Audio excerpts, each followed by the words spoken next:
Okay, at this time, we're all going to join Star and St. John and Friends in singing the national anthem. And to help us do that, I'm going to welcome the Orlando Police Honor Guard to the stage. So please rise and please remain standing until the color guard exits the stage. Thank you.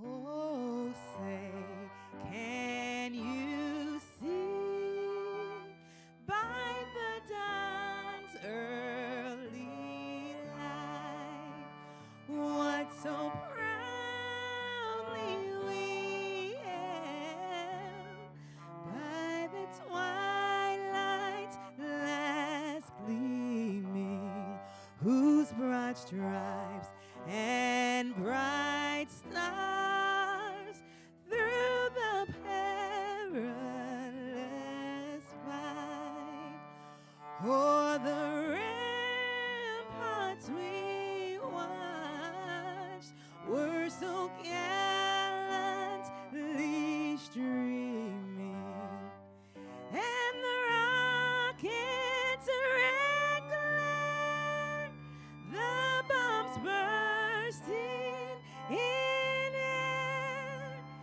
gave proof through the night that our flag was still there. Oh, say does that star-spangled banner yet wave o'er the land of the free and the home of the brave.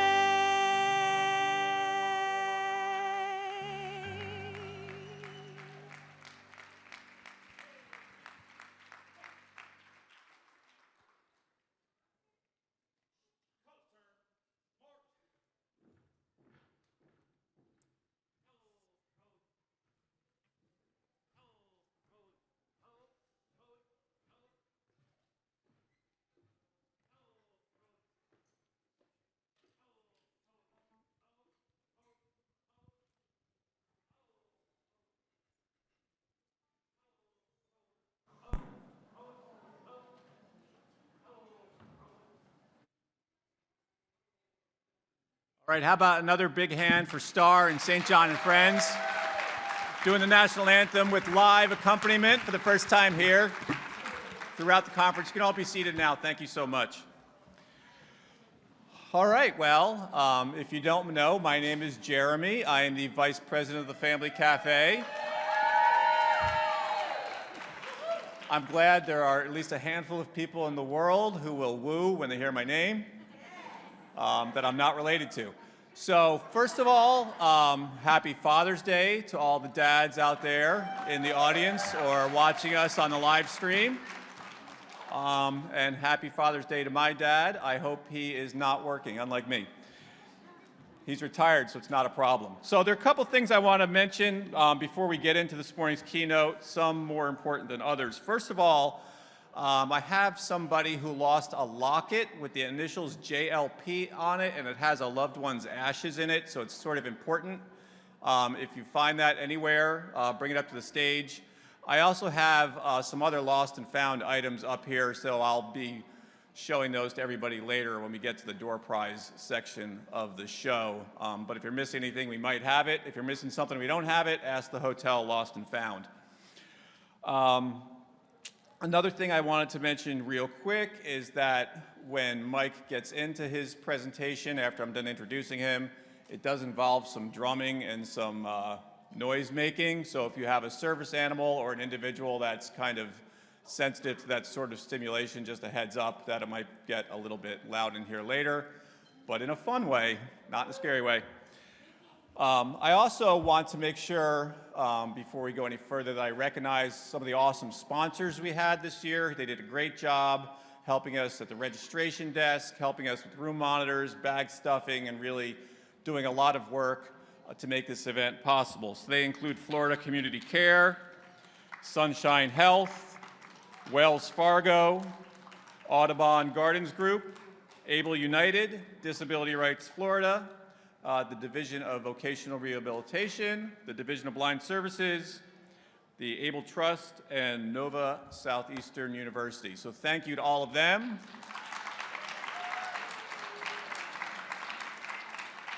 If you are interested in becoming a sponsor next year, my coworker Sarah Fahey has some lovely sponsor packages available for you to peruse with fantastic graphics that she created herself on Canva. Wow. No laughs for that one, I guess. Okay. One other thing I want to mention, don't forget, hopefully you all completed a pink card and/or a report card when you came in.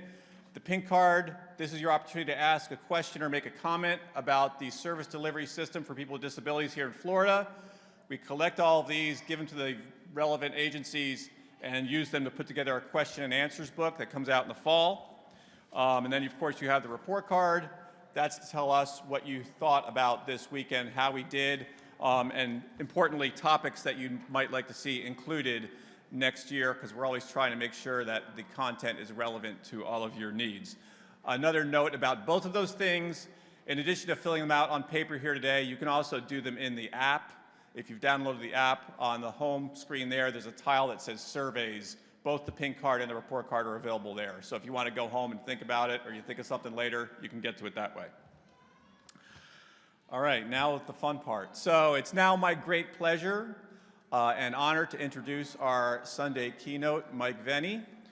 Mike Veny is somebody who I've known for a number of years. He came to the annual Youth Summit about 6 or 7 years ago and did a great job at the Youth Summit getting our youth with disabilities engaged. So we're really excited to have him here deliver a keynote focusing on mental wellness this morning. So let me tell you a little bit about Mike. He is a man who transformed his mental health struggles into a force for change while transitioning from a professional drummer to a trailblazer in the wellness industry. As CEO of the international training powerhouse, Mike Veny Incorporated, he's the author of the best-selling book, Transforming Stigma, How to Become a Mental Wellness Superhero, and has been a beacon of hope and guidance featured on ABC, NBC, and CBS News. Mike Veny is celebrated as a PM360 Elite Award recipient, a testament to his influence in the healthcare industry. He's been recognized as one of the top 100 influencers and is a 3-time recipient of the Corporate Livewire Innovation and Excellence Award in 22, 23, and 24. I'm sure he'll get it again this year, if I get a vote. His electrifying presentations have captivated audiences at leading organizations such as American Express, Capital One, Microsoft, CVS Health, T-Mobile, Salesforce, and Heineken.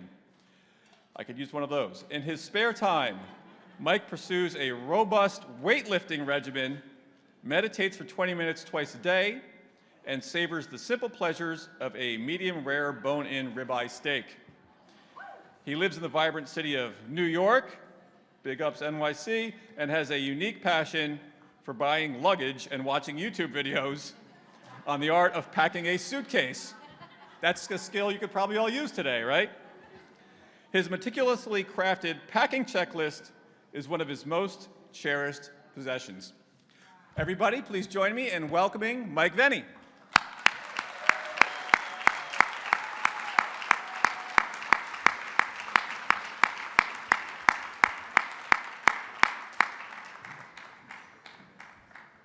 You have to over here.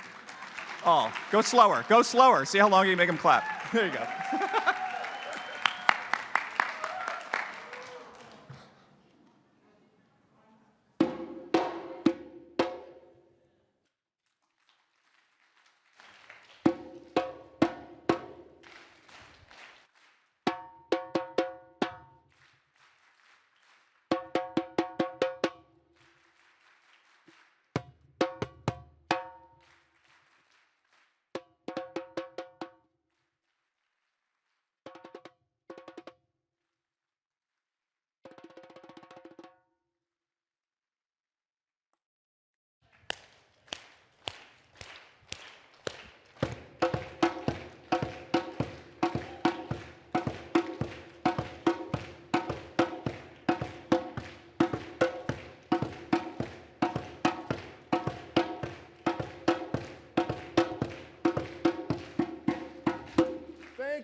Oh, welcome. I'm so happy to be back at the Family Cafe.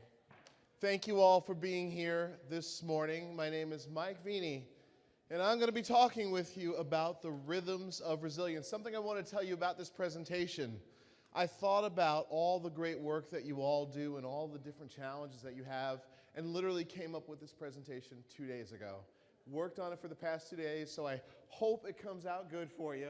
I'm going to give you my best here. So a few things before we go into the content.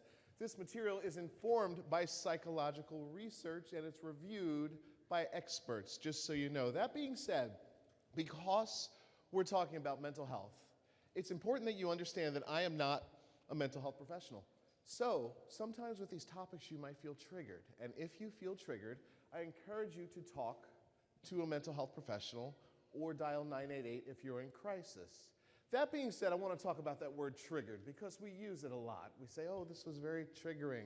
Sometimes we use that word incorrectly. Sometimes we use it simply because we feel uncomfortable with something. When you're triggered, you actually spiral into a mental health crisis. But when you're just uncomfortable, well, sometimes things are uncomfortable. Which leads me to my company trademark, Be Emotionally Well. The mission of our company is to support you in discovering the gift of emotional wellness through unique learning experiences designed to empower your personal and professional growth. But I want to explain what Be Emotionally Well means. I have to see that little slogan every single day. And so many people think, oh, that means feel good. No, it doesn't mean feel good. It means show up for your emotions, all of them, including the ones you don't like anger, grief, and fear. So today, during my presentation, if you feel inspired, sit with your emotions. If you get bored, sit with your emotions. If you get angry with me, sit with your emotions. Allow yourself to feel your feelings. So, this drum on stage is called a djembe drum. Can you say djembe? Djembe. It's a West African drum, and the definition of the drum is to come in peace. And typically we talk about that when we're talking about conflict and people in conflict. But there's a different kind of peace that I want to talk about, inner peace. So if you are feeling internal conflict today during my presentation, emotions are coming up, I invite you to look at the drum on stage. That's why it's here for you today. So I want to tell you about me before we go into the real meat of this presentation so you can understand why I'm here. I have been battling with a disability for my whole life, mental illness. And the only way to describe it for you is by telling you about my kitchen. Can I tell you about my kitchen? I love my kitchen. This is a special place. It basically has one appliance, an oven. But no, this is not a normal kitchen oven. This is an industrial strength Viking restaurant oven.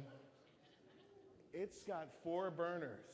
And typically simmering on the top right burner is my obsessive compulsive disorder. I'm trying to give a keynote presentation right now, but I'm obsessing as I'm up here. It makes it hard to focus. On the lower right burner is my anxiety. I don't know how I'm coming off to you right now, but I feel it in my chest. It's not easy for me to be up here. On the top left burner is my depression. But on the bottom left burner, there's this stock pot. And I can take the ingredients from each frying pan, the obsessive compulsive disorder, the anxiety, and the depression, put it into the stock pot and close the lid. That's a party waiting to happen in my kitchen. And if you're following me so far, the kitchen I'm talking about is not in my home. It's in my head. I've been there my whole life. But my kitchen's kind of cool in certain ways. It's like a fun house. Like there's a curved mirror right there and a slanted one right there because everywhere I look, everything's about me and it's distorted. I have been battling with mental illness for my entire life. And when we talk about mental health, generally we're talking about 3 things: thoughts, feelings, and behavior. If any one of those has a challenge, you've got a mental health challenge. It's interesting because we can't see someone's thoughts. We like to think we can see each other's feelings or perceive them, but you can absolutely observe behavior. And that's where my journey began, with behavior. I have been stuck in a hamster wheel in my head with behavior problems and mental health problems since I was a kid. I grew up in Long Island, New York. That's me as a kid. Look at that hair. Let's take a moment for that hair. If I had that hair right now, this would be a totally different presentation, but whatever. Totally different presentation. So I grew up in Long Island, New York, and this is my mom. She was my biggest fan. She passed away in 2016. And just to be honest with you, that slide is not for you, it's for me, because I don't know what kind of emotions are going to come up for me when I show it to you. That's emotional wellness right there. This is my dad. We took this picture 2 weeks ago. He says hello. and he lives in Washington, D.C. I'm actually going to see him tomorrow. And this is me and my younger brother, Jason. So when my younger brother, Jason, was born, that's when the behavior problems started to have temper tantrums all the time. I would scream, I would yell, I would hit my little brother. I was constantly in trouble. And I was having that temper tantrum in that photo, and my parents took a picture so they could show me years later what I looked like when I was having a temper tantrum. And it was really hard for me. I didn't know what to do. I was just trying to just live life, but I was angry all the time and didn't know why. In kindergarten, my parents had to come up every other day to pick me up from school because I was acting out. And throughout first grade, it was happening too. So by the end of first grade, my mom and my dad had had enough of me getting in trouble. They said, enough is enough. Enough is enough. So they decided to pull me out of public school and put me in this place called Catholic school. You know this ain't gonna go good, right? But I still have to tell you about it. So if you could picture it like this, so second grade was okay, third grade was okay, but in fourth grade, I think we've all had the experience in school where you had that one teacher in school that nobody wanted to get as a teacher in elementary school. They had a reputation for being mean or an alien or whatever it was at the time, right? Well, in my school, the teacher I was gonna have was named Sister Pat, and she was known as the mean and evil nun. And I knew from day one, this relationship was not gonna work out. So if you can picture me in fourth grade, I was sitting there at my desk, picture me as a little fourth grader, and I was smiling, and Sister Pat yelled at me and told me to wipe the smile off my face. So I said no. So you know how this goes. Everybody went, ooh. So Sister Pat then started yelling at me, and I said some things back to her that I'm not going to repeat right now. She then came over to me and tried to pull me out of my desk, and I did something that was something I regret. I tried to punch my teacher. She then took holy water and threw it on me and called me the devil. And I took the holy water and threw it back and said, put this on your wrinkles. I was expelled that day. I was expelled that day, and Mom and Dad had a serious talk with me that night about respect. They said, you cannot just do that. And I said, nobody has a right to talk down to me, and I'm 46 years old, and nobody has a right to talk down to me, but I don't try to punch people anymore. But back in fourth grade, I'm expelled from school. My parents needed to find something, so they found a public school where my uncle was the principal.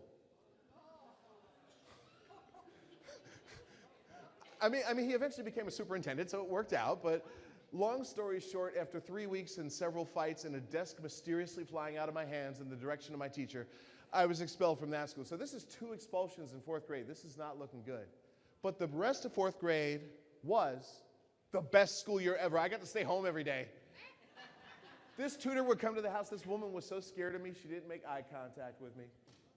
The summer between fourth and fifth grade, my parents took me to see the Batman movie. Now, I need to qualify this because I take my superheroes very seriously. The Batman movie I'm talking about is not the Christian Bale or the Ben Affleck. It was Michael Keaton starring as Batman. And, you know, I love the movie so much. I asked my parents, could I be Batman or the Joker for Halloween? They said, if you behave, yes.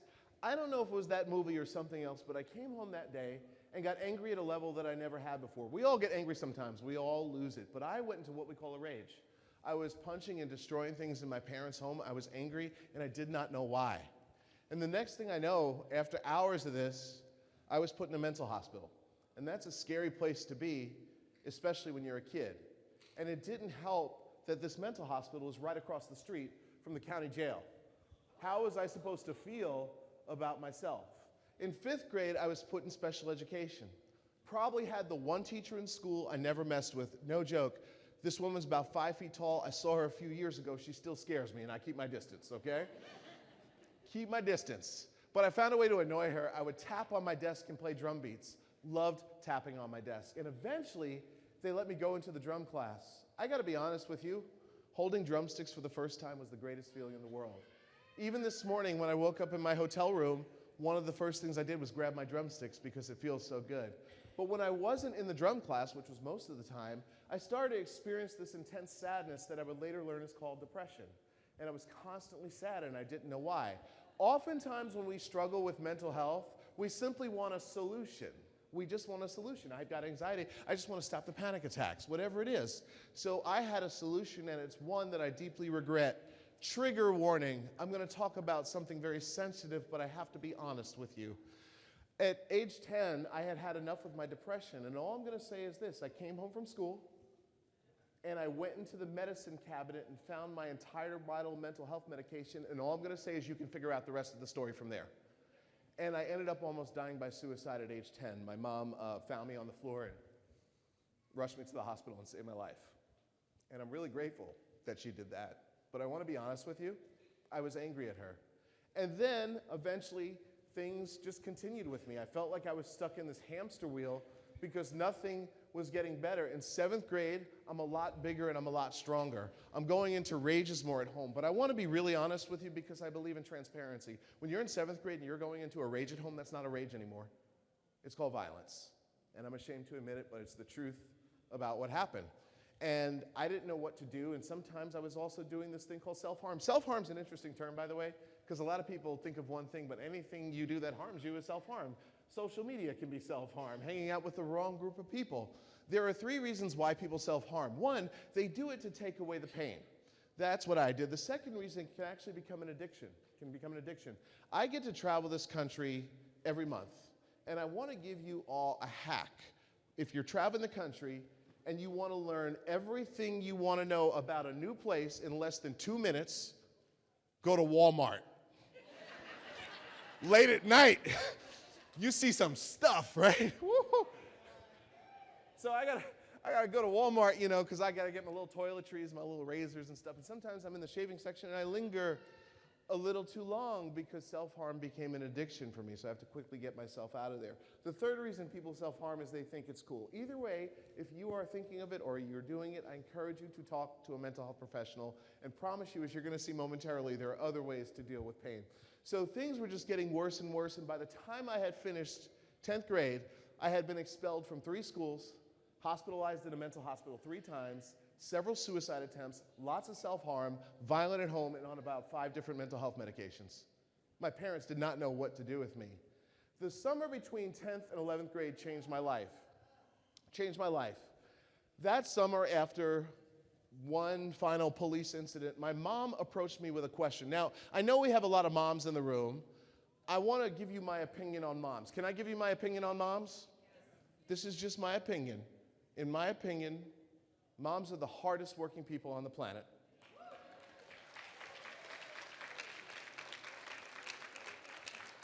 And at the same time, they are the sneakiest group of people on the planet too. Let me explain. Moms do this thing, you all look so guilty right now as I'm telling you this, called giving you the mommy look, where they're saying one thing to you, but you know they're plotting something else. So my mom approached me with the mommy look that summer and said, "I want to talk to you," and I just took a step away. I said, "What's up?" She asked me a question. She said, "Mike, what would make you happy?" This question confused me because no one ever asked me that before. I was told I needed to get coping skills, get my act together, or get my you-know-what together, but no one ever asked me what would make me happy. So I thought about it, realized the only thing that would make me happy is playing the drums. So I said, "I just want to stay home and play drums all day." She looked at me with the mommy look and said, "Thank you for telling me," and just walked away. Now, I'm the most impatient person in the world. You can't just do that to me, leave me hanging. And for the next several days, my mother was in her bedroom on the phone making phone calls. Something was going down. She was plotting something. And finally, I confronted her. I said, "What is happening?" And she asked me a question. She said, "Can you quickly get a college-level drumming audition together?" I said, whoa. I just finished 10th grade, got expelled from the 3rd school. What are we talking about here? She had actually found a performing arts high school that would accept me if I could pass the audition.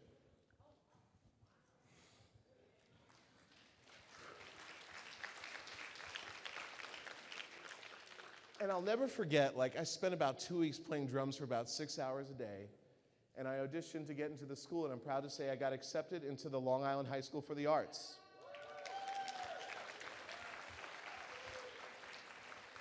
By the way, please take a moment to look at that hair and those sideburns. This would be a totally different presentation if I had sideburns, but whatever. So here's the interesting thing. When I get into this school, my grades started to go up. With the help of my psychiatrist, my medication went down to 0. No more acting out. No more suicide attempts, and for the first time, people want to be my friend. It was weird. Until one day a teacher yelled at me and spoke down to me. You know I don't do well with that, right? And the cool thing about a performing arts high school is you have different rooms where you can practice your instrument. So I stormed out of class and went into a room to go play drums by myself. Can I play drums for you? So I just sat there in the room. And by the way, I'm a drum set player, but it's a lot easier to travel around with this on Delta, so I bring this. So I sat there just in the room by myself, emotional, doing my thing.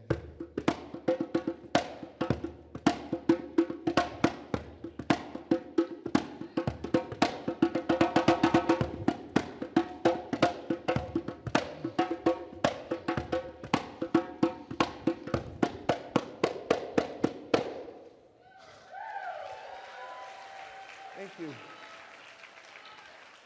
So the teacher comes in the practice room and says, "What are you doing? You need to be in class." I said, "I know, I'm doing my thing." And he said, 10 minutes. So I played for 10 more minutes, and for the first time in my life, I calmed down. No suspension, no expulsion, no police, no mental hospital. Several months later, I decided I wanted me a girlfriend.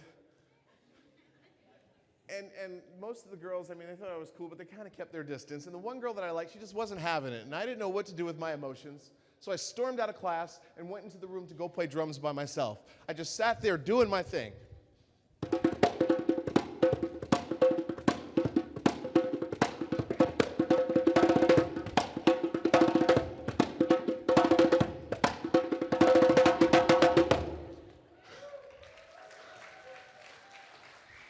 So the teacher comes to the room and says, "What are you doing? You need to be in class." I said, "I know, I'm doing my thing." But then he asked me the question that changed my life forever. He said, "You know what, you sound really good on the drums. Can I hire you to play drums in my band?" At that moment, the light bulb went off in my head. When I acted out the other way, I got suspended, expelled, went to the police or the mental hospital. But when I acted out on the drums, people want to give me money. So I approached my parents as a high school senior with the conversation no parents of a high school senior want to have when their other child is talking about law school. I said, "Mom and Dad, I want to be a drummer." And their heads just went down like this.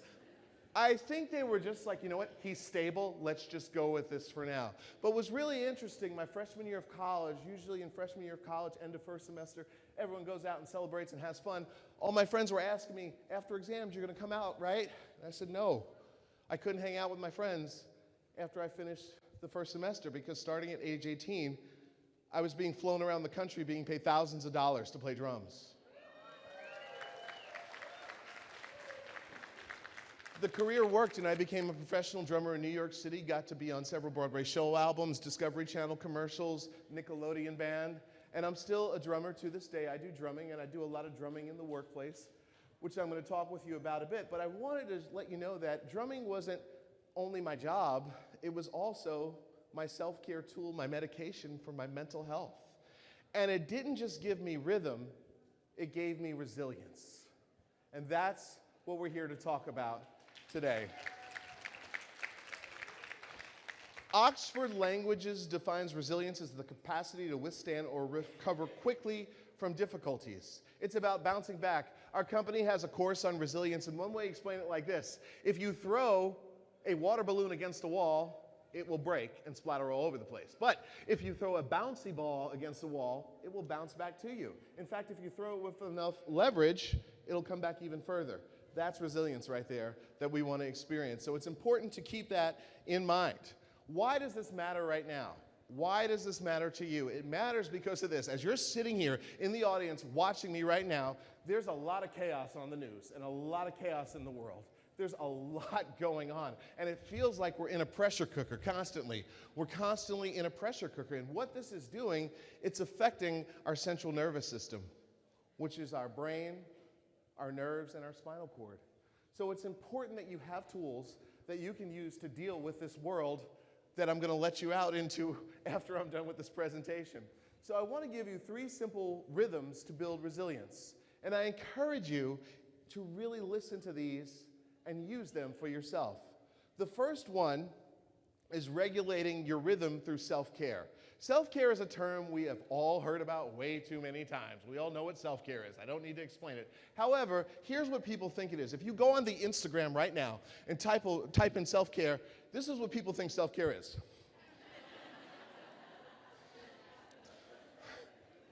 Let me explain something here, okay? Self-care, ladies and gentlemen, it's what you do for your health when you're not in the presence of a medical professional. That's all it is. So if you washed your hands today, that's self-care. If you brushed your teeth, that's self-care. If you didn't brush your teeth and you're going to say hi to me after, please keep your distance. Self-care is anything you do for your health when you're not in the presence of a medical professional. That's it. This morning, one of the things that I did for self-care is I sat in my hotel room and I meditated for 20 minutes at 5 a.m. to get myself regulated so I could be prepared for this presentation today. But it's different than a thing called escape activities. Escape activities are activities we do to escape our thoughts and feelings, okay? Maybe it's video games. Maybe it's social media. Here's one of my favorite ones right here, going to Las Vegas. Which, by the way, if you ever want to go to Vegas, let me know. I know all the good spots to go to. But it's important to be honest with yourself when you're doing an activity. Is it self-care or is it escaping? Self-care is kind of like a house. There are 3 types of self-care. There's self-care for daily living, self-care for coping, and self-care for healing. So when I'm at home, I do daily self-care for the house. I take out the trash, I get the mail, wash the dishes, sweep. I also have self-care for coping. In the home that I live in, there's a lot of rain in the area, and I know that if it's going to rain, I need to make sure I know how to use the generator in case the power goes out. It's coping that I do in advance because I know something's going to happen. Maybe there's a family function you have to go to soon. Maybe there's a work meeting you have to go to and you know it's not going to be good. It's important to have tools in advance that you use before you go there. And finally, there's self-care for healing. God forbid a tree falls on the house. At that point, you have to bring in the professionals. Guess what? Same for you. If something traumatic happens at that point, you have to bring in the professionals. These are some ways to think of self-care. This is my drum, the same drum that's here in the case that's here. Me in a hotel room in New Jersey, I had to sit there and practice by myself for a presentation for hours. And self-care, like being a drummer, is done alone. Oftentimes we want to do it with other people, and you can, but for the most part, it's done alone. So can you say with me, take care of me? Say that? Say it again. Take care of me. Clap it out. Take care of me. Louder. One more time. Okay, good. So that is self-care, something you can start doing for yourself. The next one is to rehearse with others through connection. It's important to do things as a team together. So one of the questions I get from people around the world is, how can I tell if my friend or family member is struggling with mental health? Well, guess what? I'm going to give you a hack that you can use right now to learn in less than 30 seconds if someone is struggling with mental health. I call it the 3 outs, like in baseball. The first out is out of character. The second out is out of nowhere. And the third out is out of the group. Let me explain. Out of character, we've got a friend who's always well-dressed, but for the past few weeks has not been taking care of themselves. That's out of character. We know someone who's always on time to meetings, but for the past few weeks, they have been showing up late. That's out of character. Out of nowhere, someone has a temper tantrum. Someone decides to move across the country and just change their whole look. Out of the group is isolating from friends and family. Out of character, out of nowhere, out of the group. You can always tell if someone is struggling. Now, what do you say to someone who's struggling? One of the worst things that you can do when someone is struggling with mental health is give them advice. And here's why. Mental health challenges are confusing, complex, and frustrating. So if I'm telling you that I'm struggling with depression and feeling all these different feelings, and you're like, okay, Mike, you should try this breathing exercise, that's actually gonna probably make it worse for me. Also, if you give advice that's unsolicited, I learned this recently, it comes off as criticism. And the only reason we give advice is because we feel uncomfortable and like hearing ourselves give advice. So what do you say to someone who's struggling? Here are 3 things you can say to someone who's struggling, but please follow the instructions. Number 1, you can say, help me understand, and pause and let it be awkward. Another thing you can say is, how can I support you? Pause and let it be awkward. Maybe you work with someone who's struggling. What kind of flexibility do you need from us right now? Pause and let it be awkward. Notice a pattern here. The secret to a successful mental health conversation is it needs to be as awkward as it possibly can. Start chasing the awkward conversation. That's the secret. The other thing that you can do in rehearsing with others is see others and be seen. If those of you that are watching me on stage, you might notice that I'm actually making moments of looking into your eyes, like I'm doing this thing, right? I'm looking into your eyes. In one sense, that's a professional speaker tactic, yes, but it's also a human tactic. The reason I'm doing that is because it's important to see others and be seen. So I want to give you a little homework assignment before the end of the conference today. The little homework assignment is this. When you see someone that you haven't seen before and you say hello, just take a moment to look into their eyes for a second and see their humanity and allow them to see yours. It's that simple. And for some of you, this will be very difficult. But Mike, how does this work with someone who's visually impaired? Oh, it works the same way. You see them by being present with them, and you allow yourself to be seen by being vulnerable with them. These are things that you can start doing today to help yourself and others. So I have to give you a rhythm for this, right? So can you say, I feel happy when I'm with friends? So say, I feel happy when I'm with friends. Clap it out. Say it again, louder. Smile. Smile. Look at each other. Make eye contact with people. Good job, everybody. The final rhythm is to respond, don't react. Have emotional control. Ladies and gentlemen, this might be one of the most important points for some of you today because we're dealing with a lot. This is its own presentation, so I'm going to give you a little bit from one of our anger courses. Anger is an emotion that a lot of people are struggling with right now. And I want to give you some tools that you've probably never seen before with anger. Please follow here. Anger is the great protector. It's an outward display of power. If it had a voice, it'd be saying, I don't like what you're doing. It's also saying, listen to me. Anger is an outward display of power. Now, I told you I do drumming. This is me, by the way, doing drumming with the Wounded Warrior Project's Physical Health and Wellness team. And thank you. And thank you to those of you who are in our military or have served our country. Please give them a round of applause. And so I got to be honest with you. In my job, I have to travel with my drums around the country all the time. And I have this giant box. This is my giant box. So any client that hires me, I have to tell them there's a giant box coming that looks like a coffin. Seriously, and it's got my drums in it. These boxes cost about $1,500 a box. They take about 2 months to make. It's a very important investment. So I get to West Virginia for a state conference where I was supposed to be the keynote and deliver a drumming workshop to discover that my box was broken. Now I'm angry. I have to give a presentation and my box is broken. What am I going to do? I have other drumming events. My drums, I don't know what to do. I was so angry. And oftentimes when we get angry, one of the best characters we can use to understand anger is the Incredible Hulk, also known as Dr. Bruce Banner. In case you don't know him, Dr. Bruce Banner is a mild-mannered physicist, and when he gets triggered, he becomes angry and turns into this green monster who's all about trying to take his power back. It's not necessarily bad or good, he's just trying to take his power back. There are questions you can ask yourself when you're angry. What am I actually feeling? What must be protected? And what must be restored? So let's go back to my drums.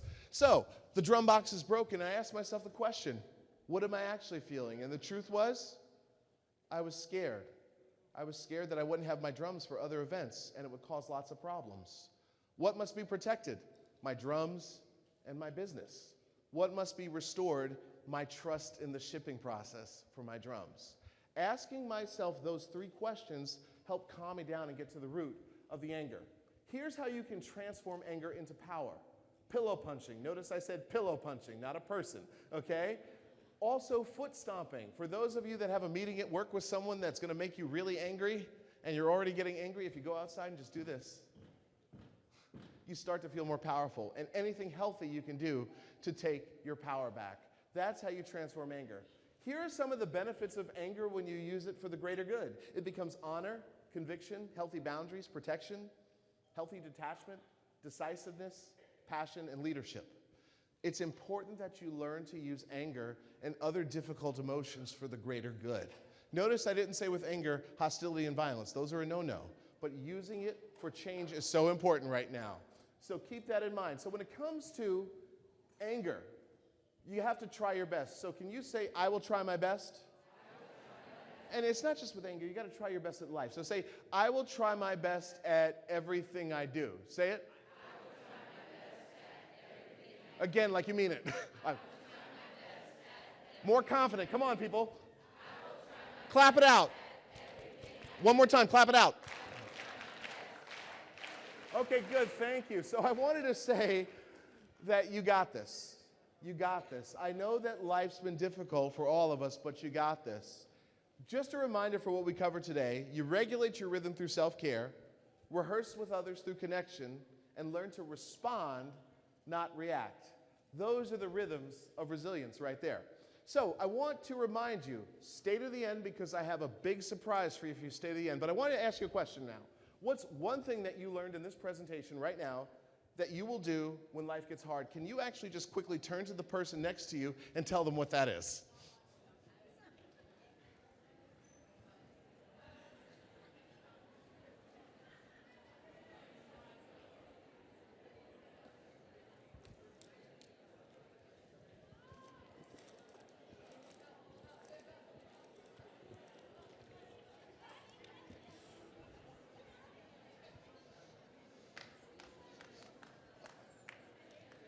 Okay, can I get your attention? I got to bring you back now for your surprise.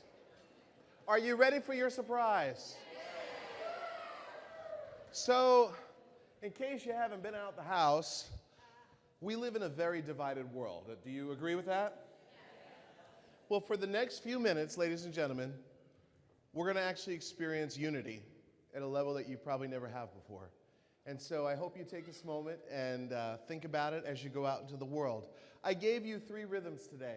What I'm going to do is divide you into 3 teams. We're going to play all 3 rhythms together, and they're going to create a 4th rhythm that's cooler than each one individually if we do this right. And if we don't do it right and it's a hot mess, that's okay. It's a safe space here, right? So we're going to start. This is going to be team number 1, starting in this section over here. Give yourself a round of applause, team number 1. Okay. Right here in these middle 2 rows, team number 2. Let me hear you.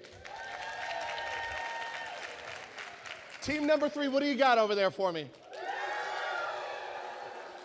Whoa, okay. Let's try this again. Team number 1, let me hear you. Team number 2. Team number 3. Okay, so team number 1, your rhythm is going to be this. Take care of me. Take care. Okay, just hold that. Just remember that. Team number 2, your rhythm is I feel happy when I'm with friends. Good. And team number 3, you got the hardest one, and I know you got this. I will try my best at everything I do. I will try my... So let's see if we can do this. Starting with team number 1, follow me. Take care of me. Take care of me. Louder. Team number 2, I feel happy when I'm with friends. I will try my best. I will try my best. Louder.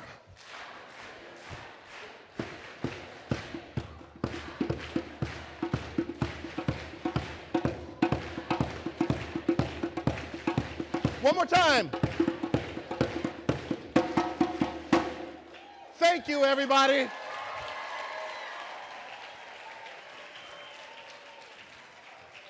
So, in closing, I just want to say thank you for being a great audience. We're going to take some time for questions. And honestly, I just want to say this. As a person who deals with anxiety every single day, you made me feel very comfortable up here. So I really appreciate your love and support. Thank you so much, Family Cafe.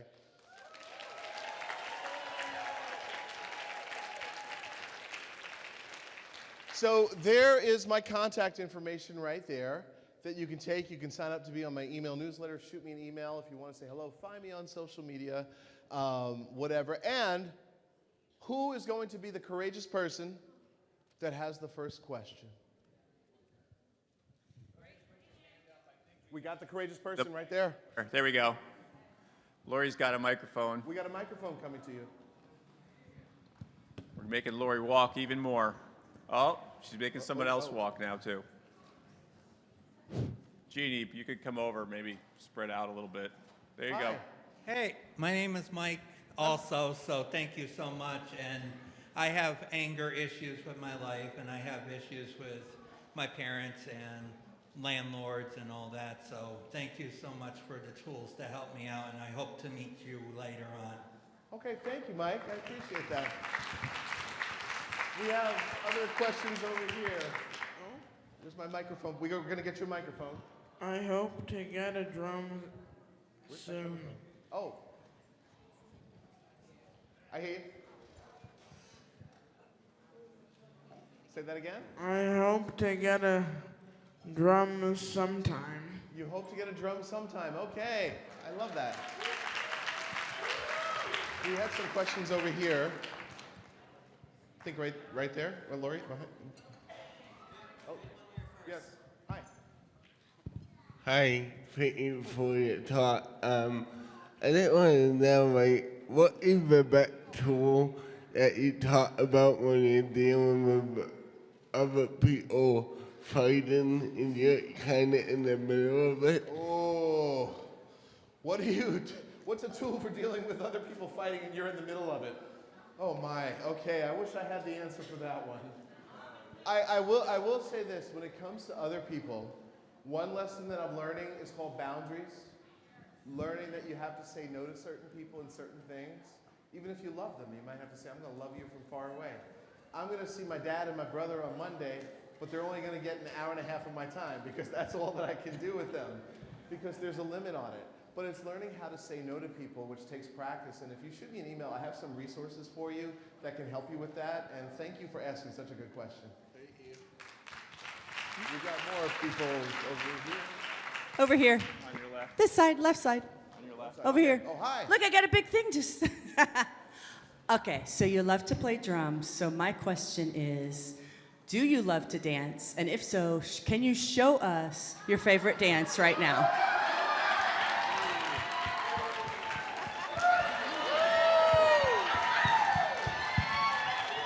Thank you. No one has ever asked me to dance. Thank you. Who else has a question? Right here. Okay. What would you say to someone who maybe hasn't found their outlet yet or doesn't know what that looks like in their day-to-day life? Okay, what do I say to someone who hasn't found their outlet? Well, first of all, when you haven't found your outlet, that's okay. It's there within you. Like, drumming was with me my whole life. I first heard drums on Sesame Street and got really happy. That's like, you know, I heard the bump, bump, bump, bump, bump, and I'm like, ooh, you know, I like that. So I think it's always important to take an assessment of what your talents are. So many times in life we can tell people what we want or what we want to do, but oftentimes we don't know what our actual talents are. So take an assessment of what your real talents are, and you'll find in there some activities that you might want to start doing with those talents. And you might be surprised. For example, let's say you do handstands better than anybody in the world. You can just do that, right? That's your talent, right? Is that your talent? Okay. But let's say that's the case. And even if you're like, okay, that's weird, I can just do it, it's easy, and you start to work on that talent and then maybe enter competitions, start to win some money and get featured on TV, you're going to start to feel real passionate real quick about that talent. So the key is going from that lens. So thank you for that great question. Okay, we have some others. Where's my microphone, people? You just have to tell me which one. Back Hi. Oh, Hi. Hi. My name's Ashley. hi, Ashley. I like the idea of asking how you can help. My husband does that, but a lot of times I don't know. So how do you recommend like finding that thing that you can tell others, this is how you can help, or this is what I need support with? Thank you for such a good question. It's important to understand when someone's trying to help you, you don't need to have the answer, and that's okay. It's okay to like not have an answer. But sometimes just keeping that on your mind and thinking about it over time, you might start to discover what that is for you. So even my own friends and family pull it on me when I'm struggling, and I'm like, I know where you got these questions from, right? And sometimes I don't know, so I just say I don't know, and that's okay. And it's a lot of it's just you being okay with that. And remember, mental health challenges are confusing, complex, and frustrating. It's not like one thing. And maybe just saying, you asking that is all I needed right now. Thank you. You know. So thank you for that question. Okay, we had some others. Front row here. Yeah. So it's a question about drumming. Have you ever been interested in like marching drums, and have you ever like marched a drum? Yes, I marched at a world championship in 1999 for a drum corps, so I'm very into marching. I love marching. Don't get me started on that. That's a rabbit hole. Okay.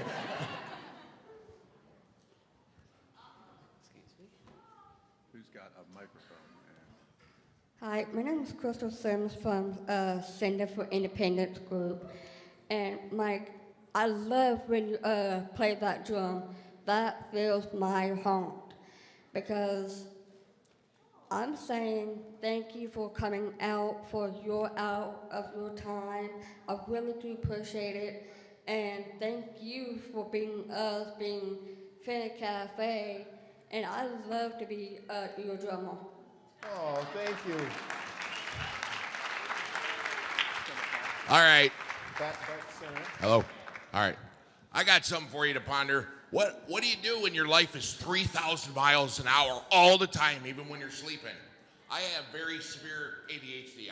It's been like that my whole life. The only way I can explain it to people is most people, their brain is like a TV. They can change it to whatever channel they want and focus on that and then go change it to something else. In my head, I have 10 TVs. They're all on a different language, and they're all talking to me at the same time. Well, what do I do? Is that a bad thing? I didn't say it was a bad thing. It's just, like I said, my life is 3,000 miles an hour all the time, even when I'm sleeping. You know, sometimes the term... My blood pressure is so high, I scare people. Oh, okay. Well, Yeah.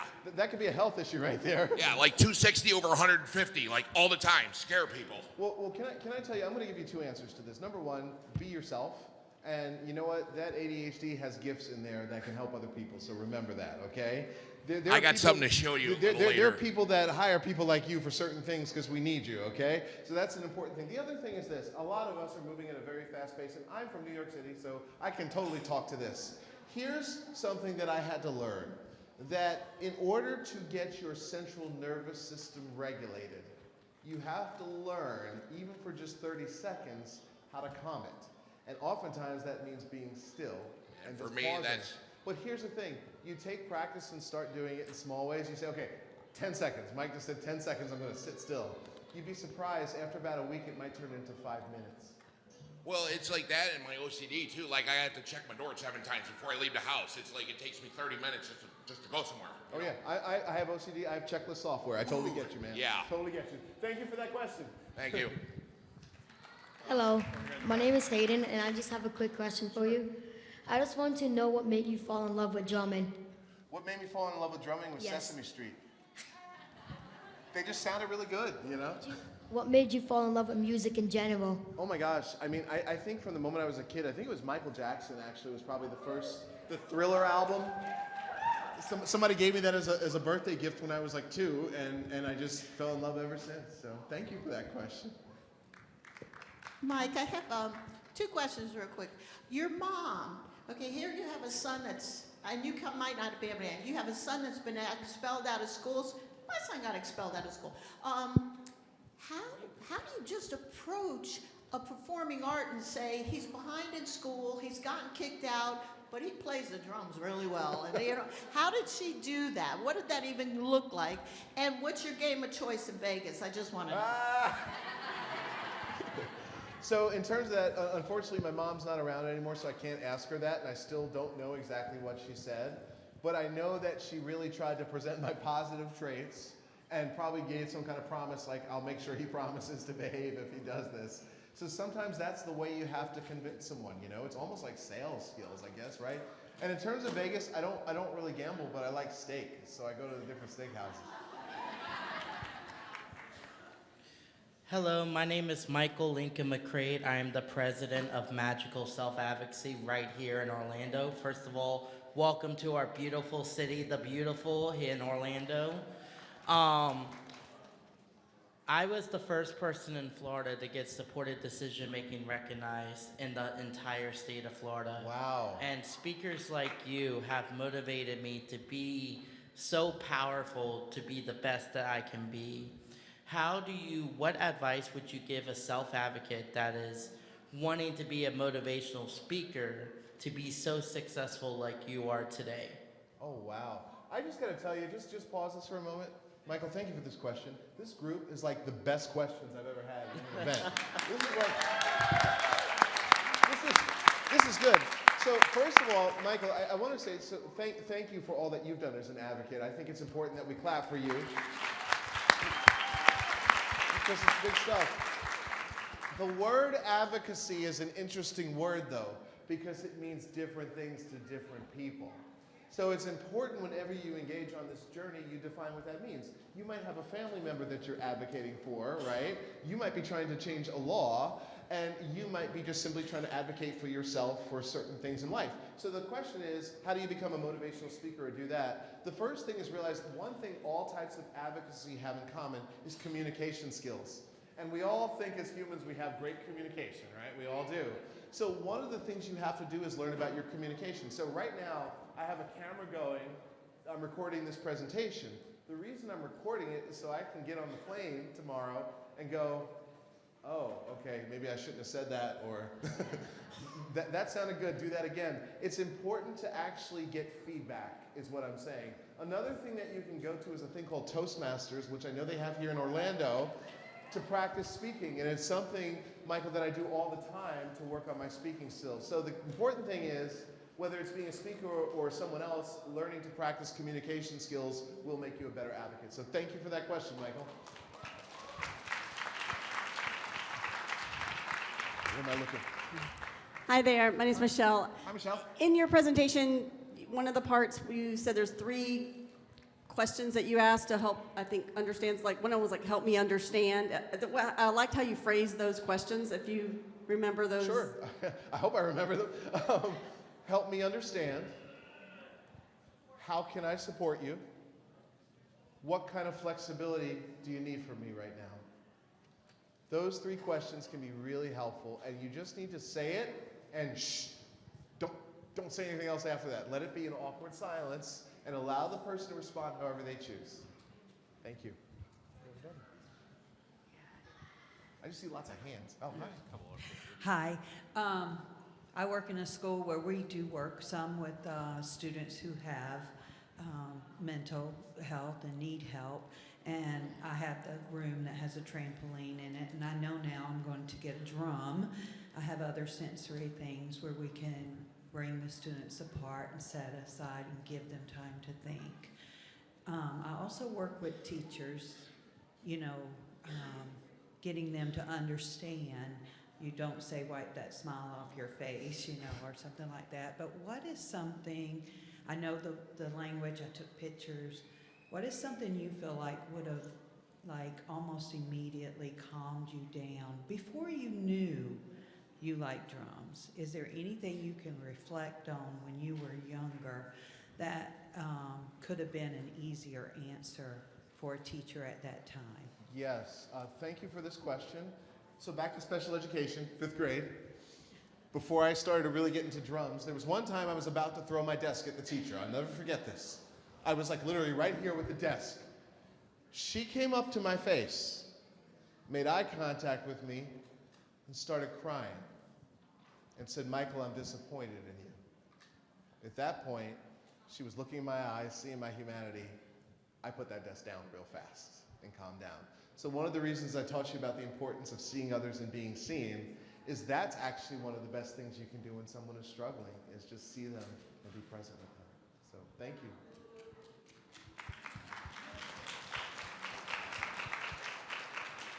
Hi. I want to say something. I am Matthew. I want to say how you say about for the ones who have disabilities to keep a job. Say that one more time. Okay, let me slow down. I try to say how you talk, I talked to he's saying about how about the ones have disabilities, the ones who needs the job, like you're trying to say, and for the ones who have disabilities, try to keep a job. To keep a job. So if you have disabilities, what are some thoughts on how to keep a job? Yes. Okay, thank you for asking that question. I have friends with lots of disabilities in all different areas of life.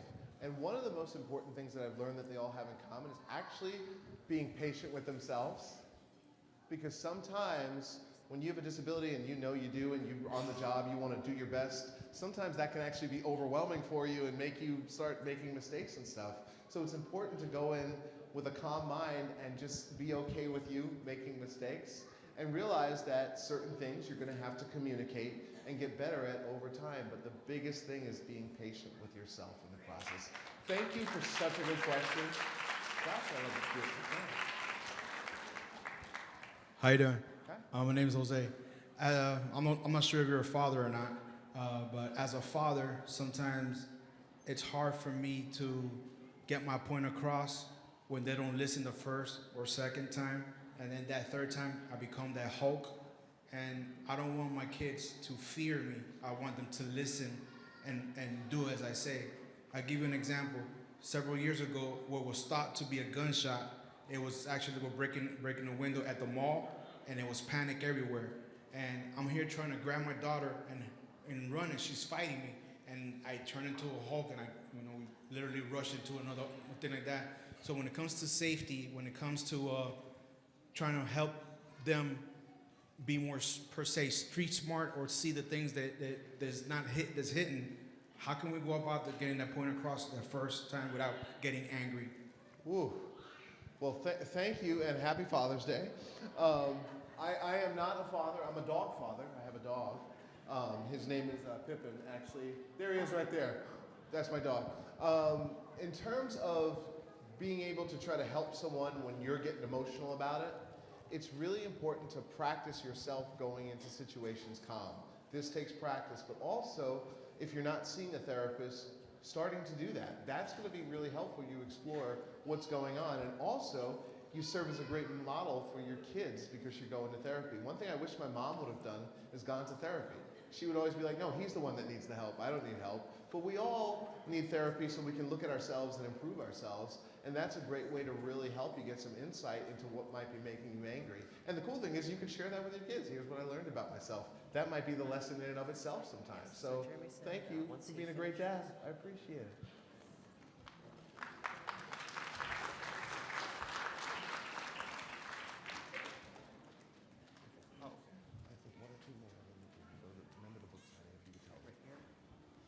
So I have anger issues, and sometimes I get mad at my parents when I don't mean it, and sometimes when I'm impatient, I kind of get upset. So that's my question. Sounds like you and me can be friends. Honestly, when it comes to anger and patience and stuff like that, it just takes practice. And again, like I said about the whole jobs thing, being patient with yourself with it, you don't have to be perfect, It's just being aware of it, practicing, saying, you know what, I'm going to try to be more relaxed in this situation just a little more than last time, and you'd be surprised over time things start to improve. But thank you for asking that, and thank you for being just like me. I like it. We're friends. Okay, we're going to do a couple more. There's the people who've had their hands up the whole time. JJ's with one, and then they're in the back. And just after we're done with the Q&A, so you know, Mike's going to be at this table here on the left, and he'll be signing books and taking additional questions if you want to have a chance to talk to him outside the Q&A. Yes, you all have my book, Transforming Stigma, so I'll be over there if you want to bring it over for signing. Go ahead, JJ. Thanks, Mike. This was wonderful. But I got a question, and this is something I'm working on. I want to know, with the help of this whole room, how they think with legislative help, because I've been dealing with a child that states with anger problems, he's went into violence, and he won't get help. He always turns the table and say, I need help, when I tell him I already get help, but we need to get it together. And I would like to know when, where, and how we can make a change when there are others that say, I don't have mental health, but we see it, but they won't get the help. Oh, that's a tough question, but a very important one. One thing that I've thought about this, and I've shared this with other people, there's two types of situations when someone's acting out with anger. One is they're in crisis because they're harming themselves or someone else. That needs to be treated as an emergency. At that point, it's like, that's an emergency. But if it's just someone who's just, agitated all the time, oftentimes what helps them is if you get help for yourself and start sharing about it with them. So think about it in the world of fitness, right? Somebody at work starts on a new fitness program. They're losing some weight, eating some new things, and you start going, well, what are you doing? What are you doing? Tell me more about it. We want to know when someone else is doing something. So if you start sharing about ways that you're working on your own anger and what you're learning, you'd be surprised. People are like, tell me more. Wait, where'd you learn that? Where can I learn about that? That actually helps more than you can imagine. Again, it's being the role model and allowing them to think they made the decision on their own to get help, And when they eventually do, don't say, I told you for years. Be like, no, that's a great idea. I think you should. So thank you for that question. All right, last live one's going to be back there on the left. Hi. My name is Blake, and I would like to ask a question. We all have moments, mostly in school, where we just want to crawl out of our own skin, and we feel instant regret. So, if you don't mind me asking, what is one of the most embarrassing moments in school? Oh my gosh.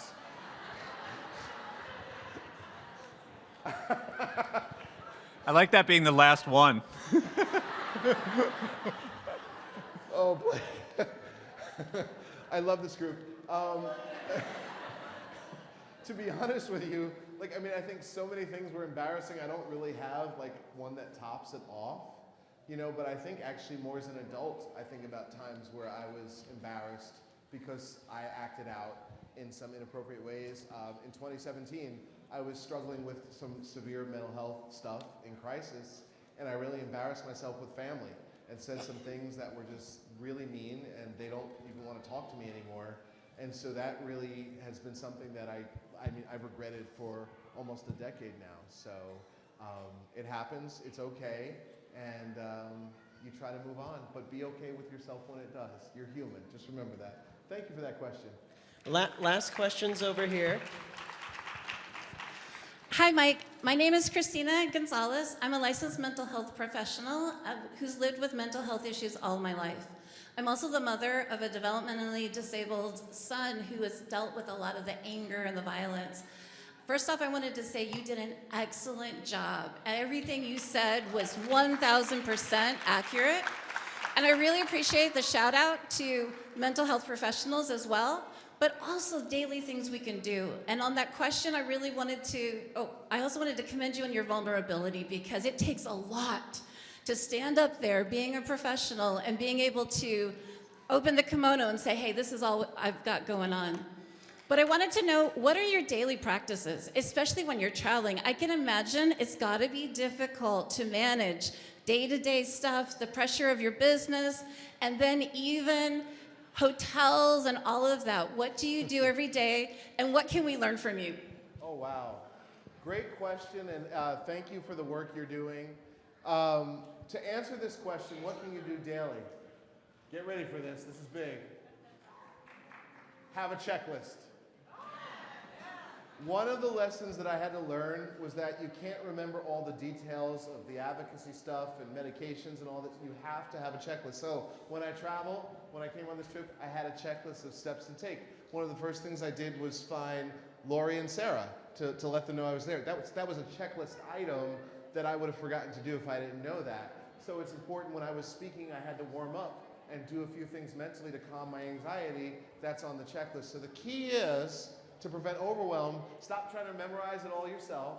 Create checklists and just use the checklist. And that's really the key. Ladies and gentlemen, thank you so much for being here today. Let's give Mike a big hand.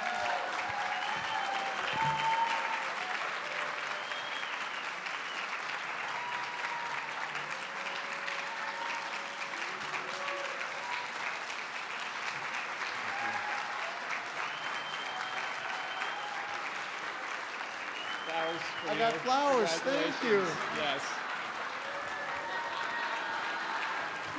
Yes.